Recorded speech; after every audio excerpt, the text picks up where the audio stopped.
নমস্কার বন্ধুরা, কেমন আছো তোমরা সবাই? আশা করি অনেক অনেক ভালো আছো, আর আমিও ভীষণই ভালো আছি। তো আজকে একটা নতুন ব্লগে তোমাদের সঙ্গে আবার দেখা হচ্ছে, তো কন্টিনিউ দেখতে থাকো। তো সকাল সকাল উঠে সমস্ত কাজ করে নিয়েছি, বাবুকে স্কুলে পাঠিয়ে একটু বসলাম আর কি।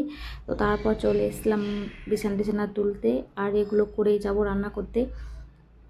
বাবুকে স্কুলে দিয়ে দিলে মনে হচ্ছে কাজ অনেক কমে যায়, আর তখনই অনেক ফাঁকা টাইম পেয়ে যায় আর কি। তো সেই কাজের সময়ের ফাঁকে আমার সমস্ত কাজ করে নিতে হয়, যেহেতু বাবু চলে আসলে ওর সঙ্গে সময়টা কাটাতে হয়। তো সেই জন্য চেষ্টা করি ও আসার আগেই সমস্ত কাজ আমি শেষ করে নেওয়ার জন্য। তো বাবু তো ভীষণ খুশি, কদিন পরেই আমরা যাচ্ছি বাড়িতে আর কি। তো এখন বাড়ি যাওয়ার কথা ছিল না, কিন্তু একটা দরকারে বাড়ি যাচ্ছি আবার। তো 3 দিনের জন্য যাব আর কি বাড়িতে।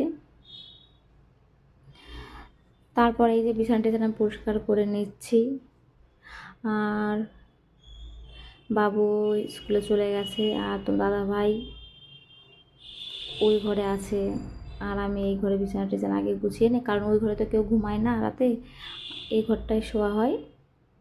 তো এই ঘরটা উঠেই গোছাতে হয়, আর ওই ঘরটা অনেকটাই গোছানো থাকে। তারপরে এই যে গোছানো প্রায় হয়ে গেল, আর সামনেই আসছে পুজো। তো সবাই তো মনে মনে একটু এক্সাইটেড, কিন্তু দেশে যেরকম একটা চলছে অবস্থা, তো সবার মনে সেই রকম একটাই নেই। মানে আনন্দ করতে সবই থাকলেও যেন কীরকম একটা সাবধানতা অবলম্বন করেই চলতে হবে, সকলকেই সাবধানে থাকতে হবে, এমন একটা পরিস্থিতি আছে আর কি। তো রান্নাটা এদিকে আমি বসিয়ে দিয়েছি, যেহেতু ছিল আজকে সোমবার নিরামিষ, তো নিরামিষ রান্নাই করব। আর দাদা ভাই ওরা বলছে ডাল রান্না করো, তাই মটর ডাল রান্না করছি। ঠিক আছে।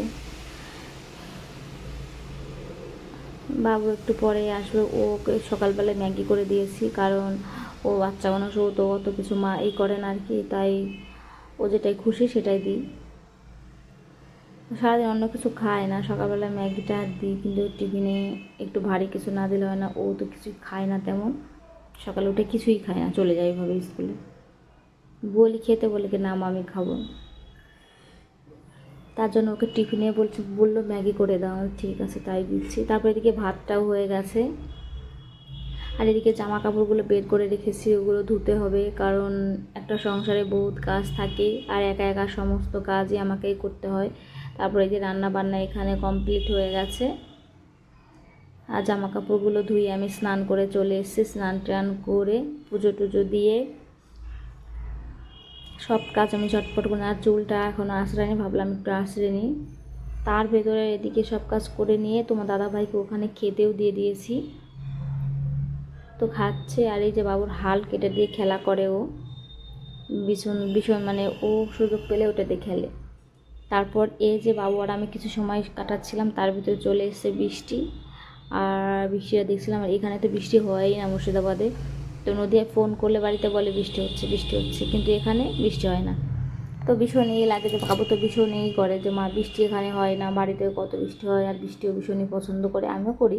তার ভিতরে এই যে জুতো নিয়ে এখনও খেলা করে, বলছে আমি পরবো, কিটোটা ওকে কিনে দেওয়া হয়েছে, বলছে কি ঠিক আছে পরো, বলে আমার খুব পছন্দ, আমি ঠিক আছে একা একা পরবো, কারণ বাচ্চা মানুষ এটা ওটা করা নিয়েই থাকে, কাজ করবে এগুলো, কারণ একা একা কতক্ষণই থাকে, তবুও তো অনেকই ছোটো মানুষ, তো অ্যাডজাস্ট করে থাকে, এটাই বড় কথা। তারপর আমি বললাম বাবু তুমি একা একাই পড়ো তো, দেখি কেমন পারো। তারপরে ও একা একাই পড়ার চেষ্টা করছে।